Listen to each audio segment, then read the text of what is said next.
Europe 1, Village Média. Philippe Vandel. Avec Ali Badou, présentateur de C'est l'Hebdo, c'est le samedi à 19h sur France 5 à l'heure de l'apéro pour qui aurait oublié l'horaire. Ali, je vous présente Laetitia Krupa. Bonjour. Bonjour. C'est pas l'apéro, Laetitia Krupa est spécialiste de la communication politique et là cette semaine on ne pouvait pas le rater. Le président Emmanuel Macron est en Afrique et vous allez nous décrypter, comme on dit, toute la com qui a accompagné ce voyage. Oui, en commençant par le point d'orgue médiatique, son interview d'hier soir sur RFI et France 24, interview qu'il a acceptée un peu au dernier moment, le week-end dernier, mais à laquelle il tenait, comme nous l'a expliqué ce matin l'un des intervieweurs, Christophe Boisbouvier de RFI. Il a tenu le rendez-vous, il n'a pas hésité à quitter le centre de conférence pendant 30 minutes pour venir vers la résidence de l'ambassadeur où avait lieu le rendez-vous avec nous. Alors qu'il avait plein de bilatérales, il avait même un mini-sommet sur la Libye, il fallait absolument qu'il tienne le rendez-vous. Non, il est quand même venu pour communiquer. Bah ouais, pas étonnant, sa communication a été plus que soignée pour son premier déplacement en Afrique. Et le storytelling léché. Le storytelling, c'est l'histoire pensée par les conseillers pour accompagner l'action politique. Et cette semaine, on nous a raconté l'histoire de Macron l'Africain, qui a commencé dimanche dans le JDD avec un article intitulé « Les racines africaines de Macron ». Les autres médias ont enrayé. Le président français a évoqué sa vision africaine. On l'écoute. Un mot sur Emmanuel Macron et l'Afrique. Il connaît bien l'Afrique. Il a fait son stage de l'ENA, 6 mois à l'ambassade de France au Nigeria. Celui qui avait insisté pour que la promotion de l'ENA de 2002 s'appelle Léopold Sédar Senghor. Un véritable goût pour l'Afrique en tout.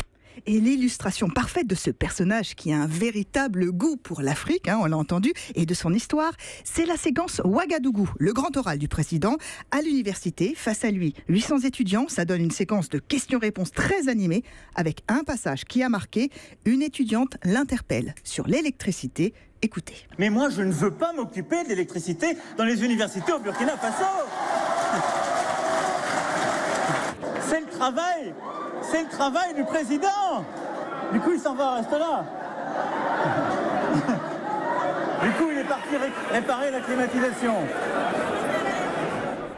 Voilà, celui que Macron tutoie, c'est donc le président burkinabé. Et ça, c'est du storytelling. Évidemment, c'est de l'improvisation, mais c'est du storytelling. Macron, qui tutoie le président burkinabé, ce n'est pas l'accident diplomatique décrié sur tous les réseaux sociaux. Non, c'est le président français qui est l'égal de son homologue africain, tellement égal qu'il fait des blagues et qu'il le tutoie. D'ailleurs, hier soir, il a fait lui-même, Macron, le débriefing de cette séquence dans l'interview France 24 RFI. L'humour, rire, c'est une relation d'égal à égal.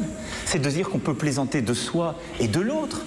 Voilà, à l'Élysée, on appelle ça l'horizontalité. Macron incarne la France qui est descendue de son piédestal pour se mettre au même niveau que ses homologues africains. Et comme Emmanuel Macron est horizontal, il communique lui-même à l'horizontale sur ses comptes Twitter et Facebook en verrouillant les reporters, comme nous l'a expliqué l'envoyé spécial d'Europe 1, William Galibert. On sait avant de partir qu'on n'aura pas d'interview avec Emmanuel Macron, on sait quels points presse sont prévus, combien de questions peuvent être posées. Avec le président du Burkina, on savait que la presse du Burkina pouvait poser 2 questions et nous 2 questions également. C'est un peu frustrant, bien sûr. Autant François Hollande aimait les micros, autant on sent qu'Emmanuel Macron ne juge pas indispensable. Je crois qu'il y a plutôt un appétit à l'Élysée pour l'image, mais pas forcément pour le micro et les questions qui vont avec.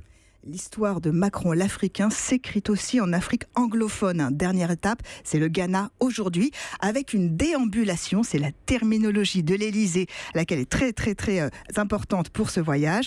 Une déambulation donc qui lui fera rencontrer des jeunes de clubs de foot et de boxe dans un quartier populaire. Il sera accompagné d'Abedi Pelé, la star du foot, ex-joueur de l'OM. Image, horizontalité et proximité. Merci beaucoup, Laetitia Krupa. Europe 1.